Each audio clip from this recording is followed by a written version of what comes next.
గజాననం భూతగణారిసేవితం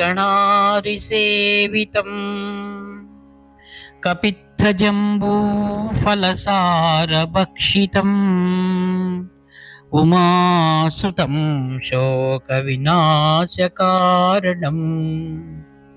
నమామి విఘ్నేశ్వరపాదపంకజం. సదాశివసమారంభాం శంకరాచార్యమధ్యమాం అస్మదాచార్యపర్యంతాం వందే గురుపరంపరాం. అపార కరుణా సింధుం జ్ఞానదం శాంతరూపిణం శ్రీచంద్రశేఖర గురుం ప్రణమామి ముదాన్వహం. దేవే దేహే చ దేశే చ భక్త్యారోగ్యసుఖప్రదం బుధపామరసం సేవ్యం తం శ్రీజయేంద్రం నమామ్యహం. నమామః శంకరాన్ వాక్యవిజయేంద్ర సరస్వతీం శ్రీగురుం శిష్టమార్గానునేతారం సన్మతిప్రదం శ్రీ సత్యచంద్రశేఖరేంద్ర సరస్వతి స్వామినే నమః. సర్వమంగళమాంగళ్యే శివే సర్వార్థసాధికే శరణ్యే త్రయంబకే దేవి నారాయణి నమోస్తుతే. జయ నారాయణి నమోస్తుతే. ఆత్మీయ మిత్రులందరికీ కూడా హృదయపూర్వక ధన్యవాదాలు. ఆత్మీయులారా, మానవ జీవితం సుగమంగా సాగాలనంటే దైవ ప్రేరణ, దైవ కృప అత్యంత ఆవశ్యకమైనటువంటిది. దుర్భరమైనటువంటి కలియుగ పరిసరాలు, పరిస్థితులు మనం గమనిస్తే అనాథో దైవరక్షక అన్నట్టు మనల్ని కాపాడేటువంటి వారు ఎవరున్నారబ్బా? ఇటువంటి ఇబ్బందులు, కష్టాలు ఇవన్నీ చూస్తుంటే ఒక్కొక్కసారి ఎంతో బాధ కలుగుతుంది. మరి ఇట్టి దుస్తరమైన పరిస్థితుల్లో మనందరూ రక్షించేటువంటి ఏకమేవ సాధన ఏది అనగానే అనేక శాస్త్రాలు మనం తరిచి చూసినప్పుడు మనం భగవంతుడి కృపను మనం పొందాలంటే ముఖ్యంగా సాధు సత్పురుషుల యొక్క సమాగం అత్యంత ఆవశ్యకమని చెప్తున్నారు. ఆదిగురు శంకర భగవత్పాదాచార్యులు వారు సాధు దర్శనమే అత్యంత ప్రాముఖ్యమన్నారు. సత్సంగత్వే నిస్సంగత్వం, నిస్సంగత్వే నిర్మోహత్వం, నిర్మోహత్వే నిశ్చలతత్వం, నిశ్చలతత్వే జీవన్ముక్తి. మనందరినీ కూడా ఏ విధంగా పడవ సహాయంతో అటువైపుకు మనల్ని చేర్చేటువంటి నావికుడి మాదిరిగా కరుణాస్వరూపుడైనటువంటి సద్గురు యొక్క అనుగ్రహం ద్వారానే తాపత్రయాల నుండి మనం విడువబడగలం. అట్టి గురువు గురించి ఎంత వర్ణించినా కూడా అసాధ్యం. అందుకే మనకనేక క్షేత్రాల్లో ఏ విధంగా మనం ముక్తిని పొందాలనేటువంటివి సులభమైన ఉపాయాలు మనకు చూపిస్తున్నారు. ఉదాహరణకు పంఢరిపురం మాతాపితృల సేవ చేసి ఆ యొక్క పరంధాముణ్ణి సాక్షాత్కరించుకున్నాడనమాట పుండలీకుడు. అందుకే మాత, పిత, గురు, దైవం అన్నారు. గురువును గురించి సేవించుకున్న వారి గురించి మనం తెలుసుకోవాలనంటే గురు చరిత్ర మరియు సమర్థ రామదాస్ వారు రాసినటువంటి దాసబోధ ఇటువంటి గ్రంథాలను మనం అవలోకనం చేస్తే గురువు యొక్క గొప్పతనం, శిష్యులను ఏ విధంగా తను నమ్మిన వారిని అందరినీ ఆయన ఎలా కష్టాల నుండి దాటించాడనేటువంటి మనం చూడవచ్చు. ఎందరో మహాత్ములు ఈ కలియుగంలోనూ మనకు తారసిల్తూ ఉన్నారు. అది పూర్వజన్మ సుకృతం. అందుకే నగురోరధికం నగురోరధికం నగురోరధికం నగురోరధికం శివశాసనత శివశాసనత శివశాసనత శివశాసనత అన్నారు. ఆత్మీయులారా, కాబట్టి ఎవరెవరైతే ఆ యొక్క కాంచి కామకోటి పరమాచార్య స్వామిని వారిని దర్శించుకొని వారు ఆశీస్సులు పొందారో వారందరికీ కూడా దివ్యమైన ఆరోగ్యం, సకలమైన శ్రేయస్సులు కలిగినటువంటివి మనం చూస్తున్నాం. ఒకసారి చెన్నై నుండి వస్తున్నారు ఒక భక్తులు, కుటుంబం అంతా స్వామిని దర్శించడానికి. కారణం ఏమి అంటే స్వాముల వారి యొక్క ఆశీస్సులు పొందాలి, మాకు సన్మార్గం కలగాలని. ఆశ్చర్యం, వాళ్ళు చెన్నైలో బస్టాండ్ దగ్గర వచ్చారు. ఇంకా రోడ్డు క్రాస్ చేస్తుండగా అప్పుడు వారి కుమార్తె రోడ్డు క్రాస్ చేస్తుంది. అప్పుడు ఒక ప్రమాదం ఏర్పడింది. వాళ్ళు అయ్యో ఎంతటి పరిస్థితి ఏర్పడింది కదా అని ఎంతో బాధపడి ఆ అమ్మాయిని తీసుకువెళ్ళి అక్కడే ఉన్నటువంటి ఆసుపత్రిలో చేర్చారు. ఈ విషయాన్ని ఒక వ్యక్తి వచ్చి వారి బంధువులు స్వామివారికి తెలియజేస్తున్నారు. స్వామి మీ దర్శనానికి వస్తుండగా ఈ విధంగా విపత్తు ఏర్పడింది అనగానే స్వామివారు 5 నిమిషాలు మౌనంగా ఉండి తర్వాత కమండలంలో ఉన్నటువంటి జలాన్ని వారికి ఇచ్చి ఒక పండును కూడా ఇచ్చి పంపించారు. తీసుకొని వెళ్ళి ఆ యొక్క చిన్నారి పైన ప్రోక్షణ చేయండి, ఈ మెలకు అయిన తర్వాత ఈ పండుని ఇవ్వమన్నారు తినడానికి. ఆశ్చర్యం, ఎప్పుడైతే ఆ వ్యక్తికి వెళ్ళాడు ఆసుపత్రిలో డాక్టర్ అనుమతి పొందాడనమాట. అప్పుడు ఆ అమ్మాయి ఐసీయూలో ఉంది. డాక్టర్ అనుమతి లేనిది మనం ఎవరిని కూడా లోపల ప్రవేశించాలని వీల్లేదు. ఆ డాక్టర్కు కాంచి పరమాచార్య స్వాముల పైన విపరీతమైన భక్తి. అవునా పెరియవ పంపించాడా అని ఆ జలాన్ని తీసుకొని ప్రోక్షణ చేశారు. ఆశ్చర్యం ఏమిటో వైద్య విషయంలోనే మాత్రమే ఆశ్చర్యమైన విషయం, ఆ అమ్మాయి 1 గంట తర్వాత కోలుకుంది. తర్వాత ఆ పండునిచ్చారు తిన్నది. ఆ తర్వాత 5 రోజులు ఆసుపత్రిలో ఉండి మరలా తిరిగి వారి గృహానికి చేరుకున్నారు. వాళ్ళు అనుకున్నారు మనం అనుకున్నటువంటిది మేము స్వామిని దర్శించుకోలేకపోయామని. వారికి ఆ అమ్మాయికి స్వప్నంలో కనపడ్డారు స్వాములు వారు. దర్శనమిచ్చి నీవేం విచారించకు, పౌర్ణమి అయిన తర్వాత వచ్చి దర్శించుకోమని చెప్పారు. అదేవిధంగా స్వప్న దృష్టాంతం ప్రకారం వారి కుటుంబం అంతా వచ్చి స్వాములు వారి ఆశీస్సులు పొందారు. అందుకే అన్నాను, మహాపెరిగివ ఆశీస్సులు వారికి మంచి ఆరోగ్యం, సకలమైన దుఃఖాలు కూడా దూరం అవుతాయి.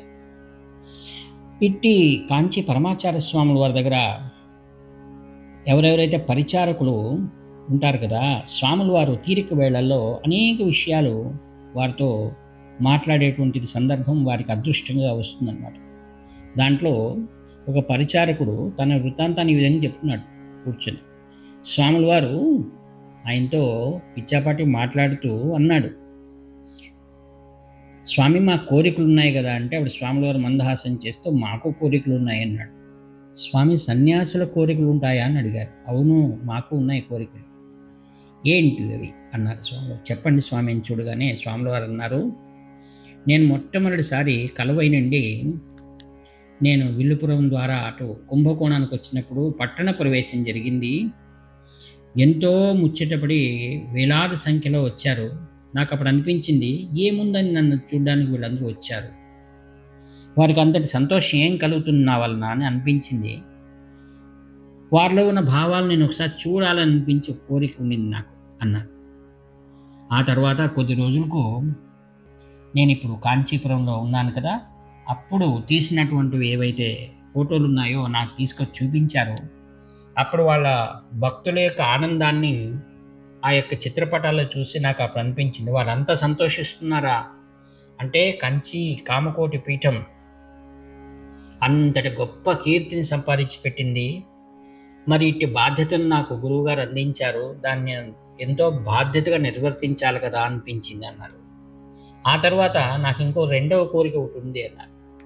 ఏమిటంటే, నేను మహా త్రిపుర సుందరి శ్రీ చంద్రమౌళేశ్వర పూజ చేస్తున్నప్పుడు మేము ఒకరి వైపు చూడం, మా యొక్క ఏకాగ్రతతో పూజలు చేస్తుంటాం. అయితే భక్తులు మాత్రం ఎంతో పారవశ్యంగా భక్తిగా చూస్తూ ఉంటారని విన్నాను. వారిలో కలిగేటువంటి ఆ యొక్క భావనను, ఆనంద భాష్పాలు నేను చూడాలని నాకు అనిపించింది. అది ఎలా సాధ్యము? అందుకోసమే ఎప్పుడు పుదు పెరియవా అనుక శ్రీ జయేంద్ర సరస్వాముల వారు ఉత్తరాధికారి పట్టాభిషిక్తుడై ఆ యొక్క నిత్య దిన పూజ చేస్తున్నప్పుడు నేను దూరం నుండి చూశాను. అప్పుడు అనిపించిన ఒకవైపు హారతిని చూస్తున్నటువంటి పరవశులైనటువంటి భక్తులు, మరియు శ్రీ జయేంద్ర సరస్వామి ఏకాగ్ర దృష్టితో చేస్తున్నటువంటి ఆ పూజను గమనించి ఆ 2వ కోరిక కూడా కామాక్షిలో నెరవేరింది అన్నారు. నాకు ఇంకా ఒక కోరిక ఉంది, అది నెరవేరుతుందో లేదో తెలియదు అన్నారు. భక్తుడు ప్రశ్నార్థకంగా స్వాముల వారిని చూడగానే స్వాముల వారు అన్నారు, ఈ దేహం ఇంతవరకు కూడా అందరికి ఉపయోగపడింది, ఇది సకల జీవ ప్రాణులకు ఉపయోగపడితే మంచిది. అనగా ఈ శరీరం ఏదైనా జలంలో వెళ్ళిపోయి అక్కడున్నటువంటి ఆ యొక్క జలంలో ఉన్నటువంటి ప్రాణులు తింటే మంచిది అనిపిస్తుంది అన్నారు. అయితే మూడవ కోరిక మాత్రం నెరవేరలేదు. ఎందుకనగా కాంచి కామకోటి పరమాచార్య స్వాముల వారు తమ చివరి యాత్ర అయినటువంటి దక్షిణాదంతా సంచారం చేసిన తర్వాత పుదుపెరియవ శ్రీ జయేంద్ర స్వాముల వారు, అప్పటి బాలస్వామి శ్రీ శంకరవీరేశ్వర స్వాముల వారు ఎంతో ప్రాధేయపడ్డారు. వచ్చి కర్నూలులో మీరు ఎలాగైనా కాంచీపురానికి రావాల్సిందే అని ప్రార్థించారు. వారి ప్రార్థనను ఆలకించిన స్వాముల వారు కరుణామయుడు మళ్ళీ కాంచీపురానికి వచ్చారు. వచ్చిన తర్వాత అక్కడనే ఆయన జీవన్ముక్తి చెందాడు. అది ఆదిగురు శంకర భగవత్పాదాచార్యుల వారు తమ చివరిగా కాంచీపురంలో కామాక్షి సన్నిధిలో జీవన్ముక్తి చెందాడు అనేటువంటిది మనం శివరహస్యమైన గ్రంథాల్లో మనం తెలుసుకుంటున్నాం కదా. అదే విధంగానే అంతటి గొప్పదైన క్షేత్రం కాంచీ క్షేత్రంలో ఆ యొక్క శంకర మఠంలోనే నేటికి మనం మహాస్వాముల వారి యొక్క దివ్య సన్నిధిని మనం చూడవచ్చు. ఆత్మీయులారా, పరమశ్రేష్టమైనటువంటి ప్రాతస్మరణీయులు శ్రీ చంద్రశేఖరేశ్వర మహాస్వాముల వారి చివరి దర్శనాన్ని చేసుకున్న వారందరూ కూడా ఎంతో భాగ్యవంతులు. అయితే ఆశ్చర్యం, కాంచి పీఠాధిపతులు కొందరికి స్వప్నంలో కనపడి మీరు చివరిగా నా దగ్గర రానవసరం లేదని కూడా కొందరు స్వప్న దృష్టాంతం ఇచ్చినట్లుగా కొందరి ఇంటర్వ్యూస్లో మేము విన్నాం. కొందరికి ఎక్కడ ఉన్నవారు కూడా వచ్చి దర్శనం చేసుకోవడానికి కూడా అనుగ్రహించారు. ఈ విధంగా మహాత్ముల యొక్క లీలలను ఎవ్వరు కూడా అర్థం చేసుకోవడం అసాధ్యం. అందుకే దేవుడినైనా అర్థం చేసుకోవచ్చు, కానీ గురువుని అర్థం చేసుకోవడం కష్టం. అట్టి ప్రాతస్మరణీయులు మహాపురుషులు సాక్షాత్ ఆదిశంకర్ల అవతారమైనటువంటి శ్రీ శ్రీ శ్రీ చంద్రశేఖర సరస్వతి మహాస్వాములు వారి లీలలు అత్యద్భుతమై ఉన్నాయి. వాటిని వర్ణించడం ఆదిశేషుని కూడా సాధ్యం కాదు. వారి కేవలము ఒక క్షణకాలం వారి దృష్టిని పొందినటువంటి వారు ఎందరో అతి ఉన్నతమైన స్థితిలో ఉన్నదాన్ని మనం చూడవచ్చు.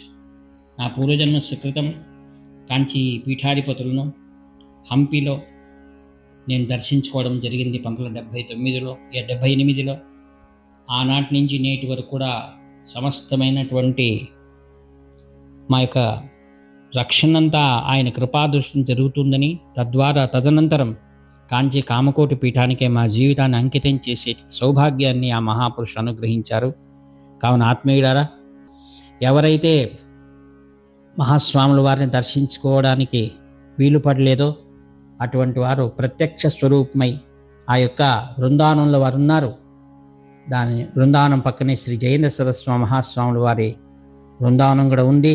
కాంచీ నగరానికి వెళ్ళిన వారు కామాక్షి దర్శనం, ఏకాంబరేశ్వర దర్శనం, వరదరాజస్వామి దర్శనం చేసుకో. అదేవిధంగా కాంచి శంకర మఠంలో ఉన్నటువంటి ఆ యొక్క బృందావనాలను దర్శించుకోవడం, మరియు శ్రీ శంకరవీరేశ్వర స్వాముల వారు తదంతే వాసు శ్రీ సత్యచంద్రశేఖర సరస్వతి మహాస్వాముల వారి దివ్య దర్శనం, మరియు ప్రతినిత్యము జరిగేటువంటి మహా త్రిపుర సుందర స్వామి శ్రీ చంద్రమౌళేశ్వర యోగలింగ దర్శనాన్ని కూడా చేసుకుని కృతార్థులు కావాలని మీ అందరికీ కూడా ఎంతో వినయంగా మీకు తెలియజేస్తూ ఈ యొక్క పరమశ్రేష్టమైనటువంటి వాక్పుష్పములన్నింటినీ కూడా శ్రీ శంకరవీరేశ్వర స్వాముల వారి దివ్యమైన పాదపద్మం సమర్పిస్తూ సెలవు తీసుకుంటాను. ఇట్లు మీ ఆత్మీయ మిత్రునివర్తి నాగభూషణ శర్మ. 7483229249. హర హర శంకర జై జై శంకర, హర హర శంకర జై జై శంకర, హర హర శంకర జై జై శంకర.